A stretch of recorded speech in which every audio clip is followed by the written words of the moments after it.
안녕하십니까. 10월 22일 월요일 레위기 22장 17절에서부터 25절까지 말씀 가지고 함께 묵상해 보고자 합니다.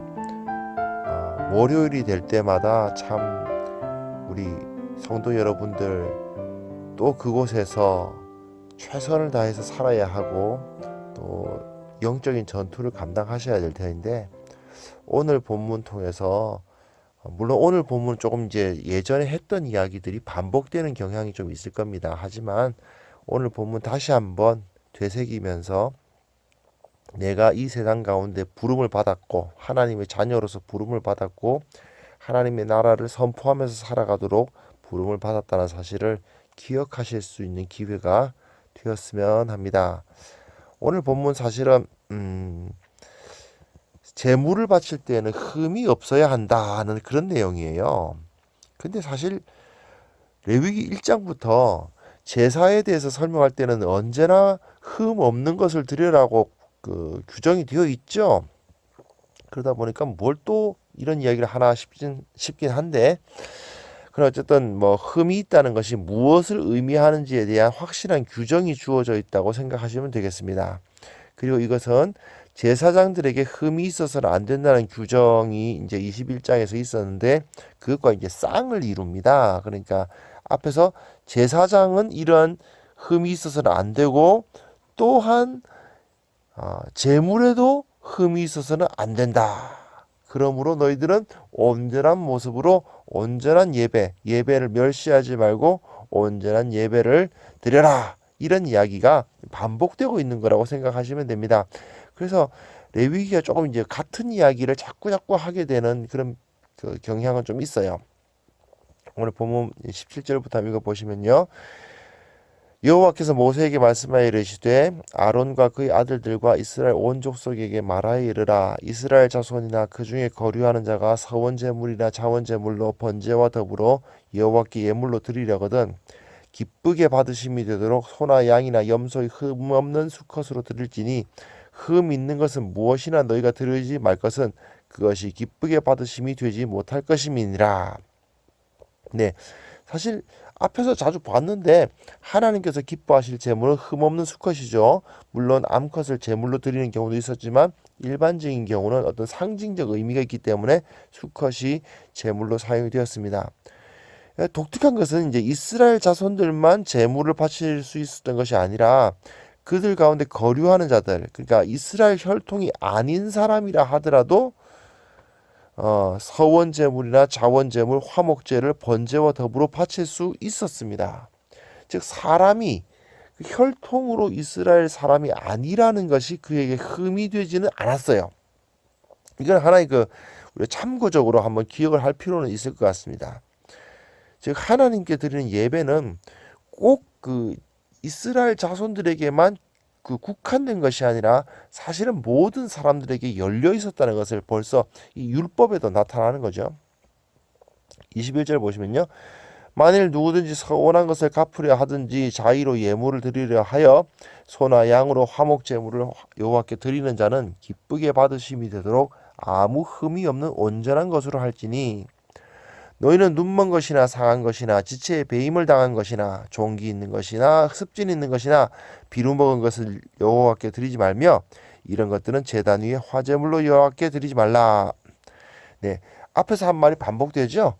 눈먼 것, 상한 것, 지체에 배임을 당한 것, 종기 있는 것, 습진 있는 것, 비루 먹은 것을 바칠 수 없다. 이렇게 규정을 합니다. 이는 앞에서 21장에서 맹인이나 다리 저는 자나 코가 불안자는 자나 지체가 더한 자나 발 부러진 자나 손 부러진 자나 등 굽은 자나 키 못 자는 자나 눈에 백막이 있는 자나 습진이나 버짐이 있는 자나 고환상한 자는 제사장의 일을 감당하지 못한다. 그 규정하고 아주 일맥상통해요. 제사장에게 흠이 있어서는 안 되듯이 제물에도 흠이 있어서는 안 된다. 이런 이야기입니다. 그러니까 주제 자체는 아주 이제 명백하죠. 소나 양의 지체가 더하거나 덜하거나 한 것은 너희가 자원 제물로는 쓰려니와 서원 제물로 드리면 기쁘게 받으심이 되지 못하리라. 약간 예외 규정이 있는데 이게 뭐냐면 지체가 더하거나 덜하거나 한 것이란 말은 뭐냐면 어떤 질병이나 외상에 의해서 흠이 좀 생긴 것이 아니라 태어나면서부터 약간 그 사소한 다른 점이 있다. 기형이라면 기형인데 아주 심한 기형은 또 안 됐을 것 같아요. 작은 기형 같은 것이 있을 때는 어땠을까 싶은데 그런 것도 자원제물, 그러니까 어떤 서원을 해서 서원을 갚는다는 차원으로 드리는 제물이 아니라 그냥 기쁨으로 너무 하나님이 감사하고 좋아서 드리는 제물일 때에만 사용 가능했고, 서원을 갚기 위한 제물로서는 또한 그것 또한 사용이 안 됐다고 보면 됩니다. 이렇게 어쨌든 흠이 있으면 안 돼요. 최대한. 그리고 24절부터 보시면요, 너희는 고환이 상하였거나 치였거나 터졌거나 배임을 당한 것은 여호와께 드리지 말며 너희의 땅에서는 이런 일을 행하지도 말지며 너희는 외국인에게서도 이런 것을 받아 너희의 하나님의 음식으로 드리지 말라. 이런 결점이 있고 흠이 있는 것인즉 너희를 위하여 기쁘게 받으심이 되지 못할 것임이니라 되어 있습니다. 이제 수컷 거세하는 경우 있잖아요. 수컷을 거세하면 이제 그 고기 맛이 아무래도 좋아지죠. 그 암컷 고기보다 수컷은 고기가 맛이 없다고 합니다. 그런데 그 거세하면 그 고기 맛이 좋아지는데 하나님께서는 이런 것도 행하지 못하도록 이제 하시는 거예요. 그리고 거세된 것의 경우는 하나님께 바칠 수 없고 그런 이 짓을 하지 마라 이거죠. 거세해서 수컷을 거세해서 이렇게 하는 것도 하지 마라라고 이렇게 규정을 하고 있습니다. 그러니까 하나 자체 그 자체도 이제 그 동물에게도 좀 심한 그 학대, 어떤 그 잔인한 짓을 하지 못하도록 하나님께서 하시잖아요. 그런 것과 일맥상통한 이야기라고 할 수 있습니다. 역시 이스라엘 사람들뿐만 아니라 외국인이라 하더라도 마찬가지로 지켜야 하는 이제 규례였습니다. 자, 오늘 본문 이렇게 보면 뭐 그냥 흠 없는 거 바쳐야 된다. 어떤 종류의 흠이든 있으면은 제물로 가치가 없다. 뭐 그런 얘기인데요. 이제 우리가 이제 이것을 묵상할 때에는 신약 시대에는 이제 제물을 바치는 사람과 제물이 구별되지 않고 하나가 되었다는 사실을 기억할 필요가 있습니다. 예수 그리스도에 의해서 우리는 따로 우리가 아닌 따로 어떤 그 양이나 염소를 제물로 가지고 오는 게 아니고 우리 몸이 바로 하나님 앞에 제물이 된 거예요. 왜냐하면 예수님께서 그렇게 하셨거든요. 우리도 예수님을 따르는 사람으로서 우리 몸을 하나님이 기뻐하시는 산제물로 드려야 되는 시대가 된 겁니다. 이거는 이제 내 건강관리부터 사실 시작해요. 내 몸을 하나님 앞에 온전히 흠 없이 유지하는 것도 하나님 앞에 이것을 드리는 행위이기 때문이죠. 또한 그뿐만 아니라 이 몸을 가지고 행하는 모든 일, 뭐 직장에서 가정에서 뭐 어떤 일이든지 말이죠. 모든 일이 다 포괄됩니다. 뭐 예를 들어서 게을러 가지고 건강을 지키지도 않고 뭐 몸에 나쁜 음식 뭐 그냥 먹고 그런 행동을 한다든지, 또는 어떤 직장에서 행하는 일들마다 뭐 제대로 하는 것 없이 그냥 대충 시간을 보내고 다른 사람들에게 그 뭐랄까 그 비난을 받는다고 해도 되고 좋고, 저 다른 사람들의 그 손가락질을 받는다든지 이런 것은 하나님께 우리가 흠없는 제물을 드려야 되잖아요. 우리 몸으로 하나님께 흠없는 제물을 드리는 것인데 그런 태도가 안 되는 거죠. 내 몸을 일단 깨끗하고 건강하게 유지하려고 노력해야 되고, 또한 내 몸으로 하는 모든 일들을 하나님 앞에서 흠없이 행해야 되는 것이죠.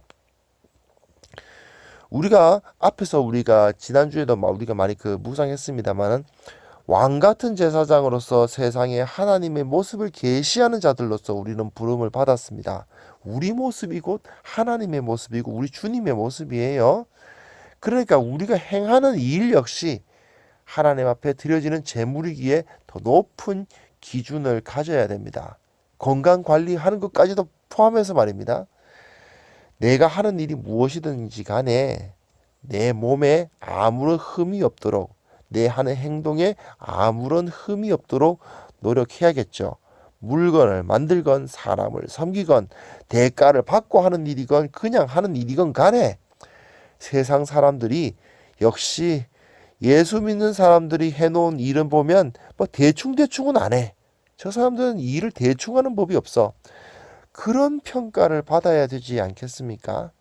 그게 우리들이 이 세상 가운데 진정한 하나님의 나라를 세우고 예수 그리스도의 향기를 드러내고 소금과 빛으로서 살아가는 길이라고 생각합니다. 세상이 그렇게 녹록하지 않다. 예, 저도 인정을 하고요. 그리스도인답게 살아간다는 것이 얼마나 힘든 일일까? 정말 다른 사람들은 다 그렇게 안 하는데 나만 성실하게 그렇게 막 노력하고 또 이제 다른 사람들은 그냥 이제 기호식품이라고 해도 되나요? 술 마시고 담배 피우고 여러 가지 그냥 쾌락을 쫓는 것을 보면서도 나는 그렇게 하지 않고 그런 게 참 쉽지만은 않죠. 왜냐하면 사람들은 언제나 대세를 따라가는 것이 어떻게 보면 본능일 수도 있으니까요. 하지만 우리는 그리스도인 아닙니까? 예수의 제자고 예수의 제자답게 살도록 우리는 부르심을 받았음을 다시 한번 기억하시면서 오늘 월요일입니다. 시작하는 이 시간부터 정말 다시 한번 주님 앞에 나와서 예배드리는 그날까지 우리 자신을 거룩하게 유지하고 건강하게 유지하고 또한 그것을 통해서 하나님 앞에 영광 돌린 이후에 다시 성도들끼리 만나서 그 간증을 나눌 수 있는 우리 모두가 되었으면 합니다. 기도하겠습니다. 하나님 아버지, 월요일이 되었습니다. 우리가 강건하게 그리고 거룩하게 이 세상 살아갈 수 있기를 원합니다. 한 주를 보내면서 주님 앞에 온전히 흠없는 시간들, 흠없는 재물들을 주님 앞에 드릴 수 있도록 우리와 함께하여 주옵소서. 예수 그리스도의 이름으로 기도합니다. 아멘.